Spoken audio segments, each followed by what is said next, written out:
Hello, Namaste, welcome.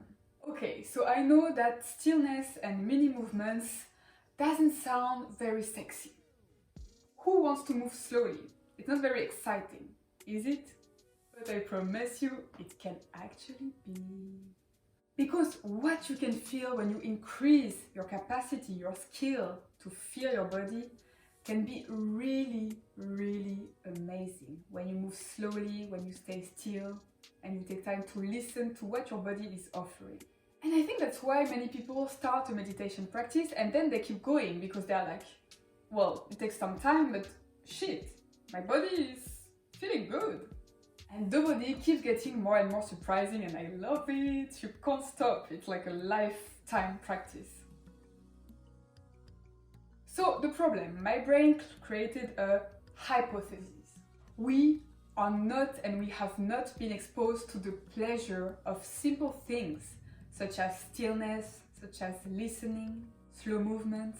And maybe because it's free, I mean you don't have to pay for it, it's like a little secret. And it's not very visible from the outside as well. So you see a post on Instagram, let's say, a bit like this, you're like, wow, that's exciting.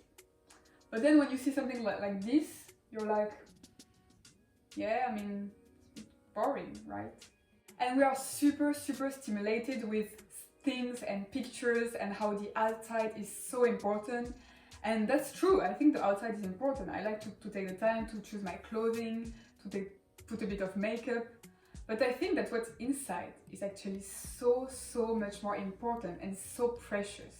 And when you have the capacity to feel, I know I repeat myself, but to really listen to your body, it's a skill that you have forever and that you can't lose it. It's not like money or objects, it's really in you. And of course, if you don't practice, you will lose it a bit, but then you can go back to it. It's always available. And when you're back, you're back. Moving slowly can really help freeing your tensions. It's incredible. When I started to discover somatic practices in my dance training, I was like, wow, wait, there is a word out there I didn't know. And somehow somatic practices are quite known in the world of dance or of acting, of music. But random people who are not connected to these words, they just completely don't know them. And I was going in a library, in a bookstore, sorry, and I was trying to find the somatic practices place, or even just one book, and I couldn't find one single book.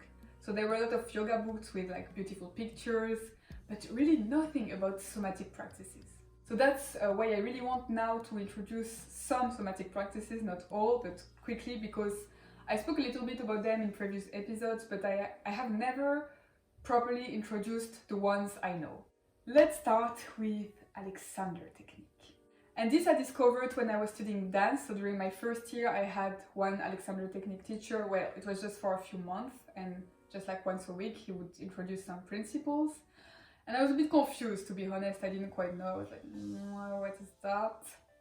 And then my second year I had another teacher and I started to go more into it and to really like love it. But it was very difficult, it's very subtle. And then I went to New York and I did classes in more intimate groups of like 2 or 3 people, and it was really like, wow, there is something. So it's basically a technique that works a lot with stillness and very small movement, and it's a lot also about, I think, the posture and how to align your body to move with as little effort as you need.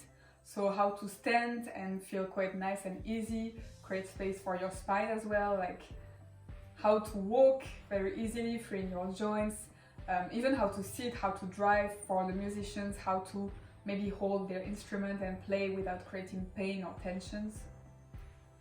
And for me, this technique has really completely changed my dance practice, and I really recommend. If you can go to a class, please do. Feldenkrais. So I think this one is a little bit more famous. I think people know about Feldenkrais. And again, it's working with gentle, slow and mindful movements. So I think also with repetition of these slow movements. And I haven't completely fallen in love with it as I did with others, but I heard some people who did, so I also really recommend that you try go and try a Feldenkrais class. It's really great to free your tensions as well. Okay, so body-mind centering is the one I found super intriguing. And I have never been to a proper body-mind centering class, but I did some experiential anatomy classes with Amy Voris, and I think it's basically body-mind centering because she trained in body-mind centering.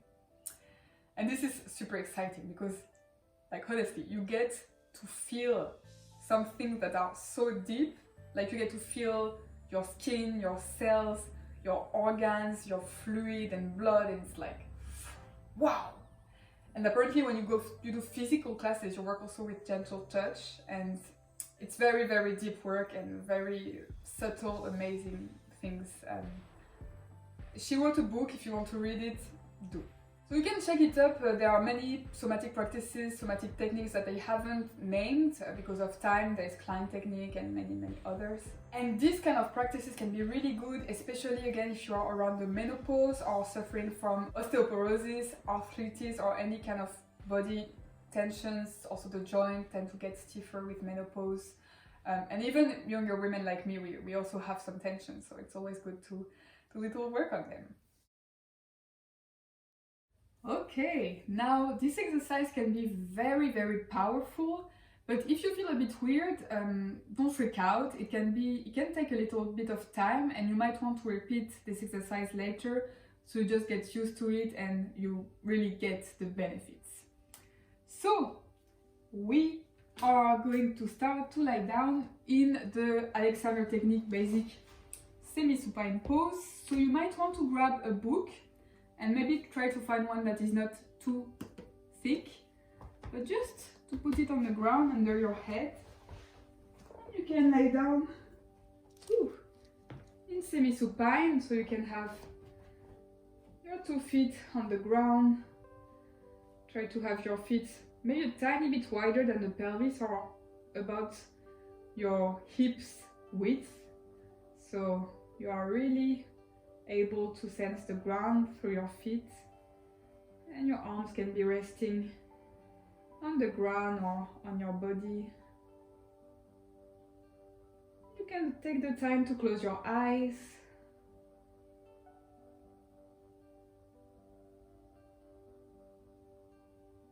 And to start to notice how your body feels and how is your body getting connected to the ground. So your feet can take the time to arrive, your toes.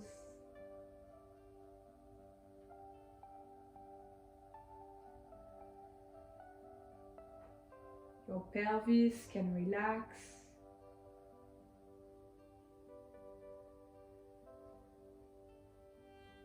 And your skull can really enjoy that support of the book. So your neck and your spine can gently and gradually decompress. Create a little bit of space between each vertebra.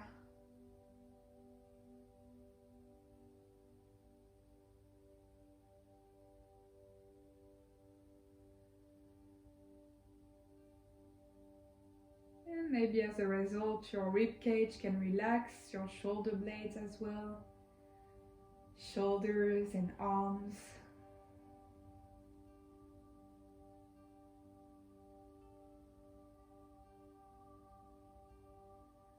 And really take that time to connect with your sensations before moving. Notice your breathing.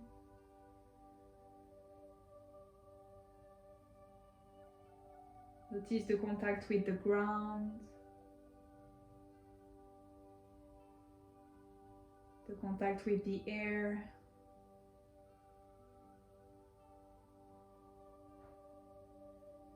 So you can really connect with any sensation that comes up for you today.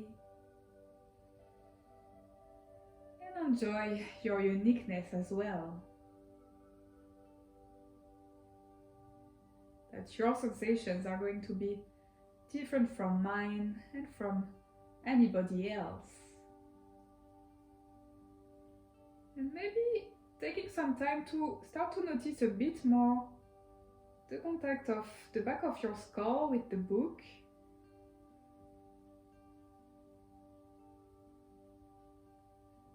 And checking that you're really giving the weight of your skull to gravity, that you're not holding tensions in your neck. And maybe you want to start to gently push the book a tiny bit and relax,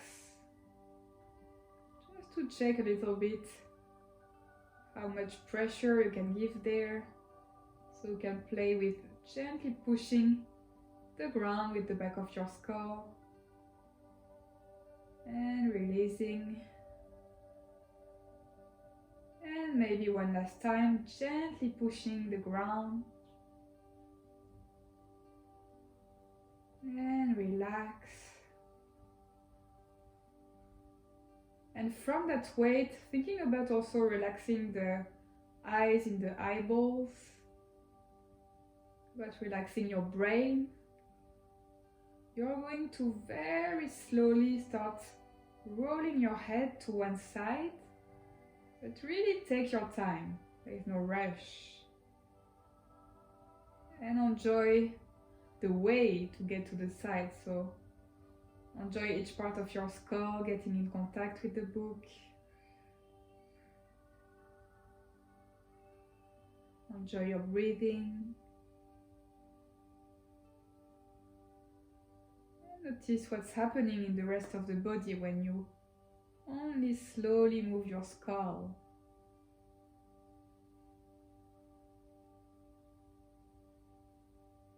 So for me, for example, I notice my neck getting freer, but also my collarbones kind of sliding wide open. It's quite enjoyable. And gently, slowly allowing your head to come back. And again, there is no rush, so you can take your time. And notice also if some places are a bit stiffer as you keep rolling to the other side, and you might not get completely to the side if you've got some tensions or some arthritis, osteoporosis, or any kind of condition. So don't force, just breathe and stay where you're comfortable. As the head is kind of arriving to the side, and take a moment to notice what's happening in the rest of your body.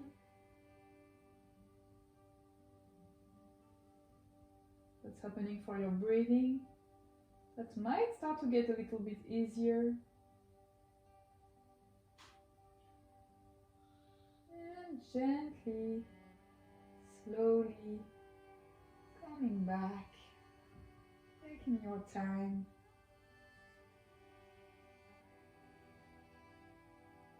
To arrive, to face to the ceiling. And you can basically repeat this as many times as you want. But now, just take a moment to notice your arms without moving anything. Notice your arm bones falling from your shoulders. And the bones of your hands. And allow your fingertips to lead this movement, so it's really coming from the tips of your fingers that are slowly getting in contact with the air, and your upper arms and elbows are staying on the ground, so it's just the lower arms that are coming to the vertical, with the tips of your fingers facing the ceilings. And there you can just start drawing very small and slow circles. Very, very easy. As you're doing that, notice what's happening in the rest of your body. So for me, I really notice it around my shoulders and shoulder blades. But it's creating an openness also around the armpits. So it's very small, gentle circles. It might also free your rib cage, free your breathing.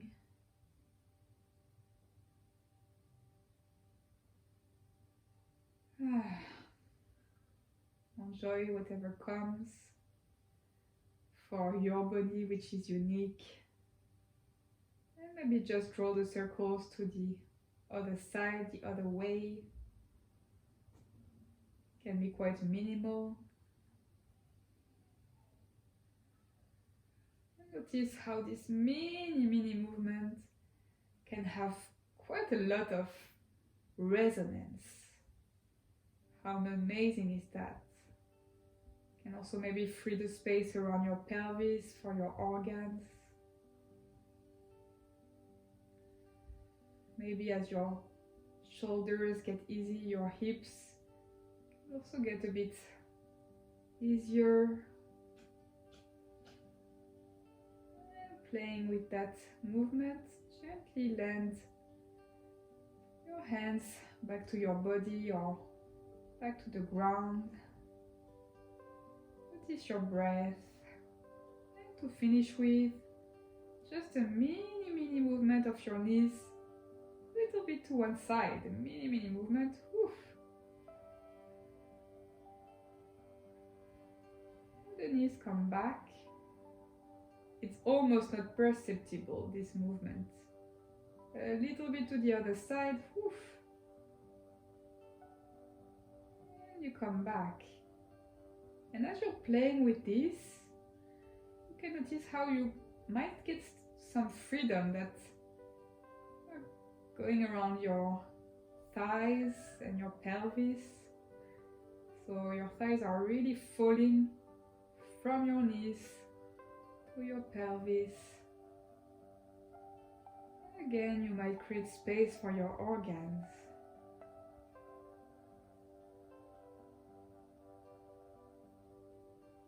And relax. Take your time to roll through your sides. If you want to slowly open your eyes, allow the light to come in. Take your time to really go out. Bring yourself to sitting. And again, really enjoy what's happening in your body, your uniqueness. And you might want to repeat this exercise to really get closer and closer to deeper sensations, and enjoy. Oh, thank you for watching us. See you next week. Thank you. Merci. Namaste.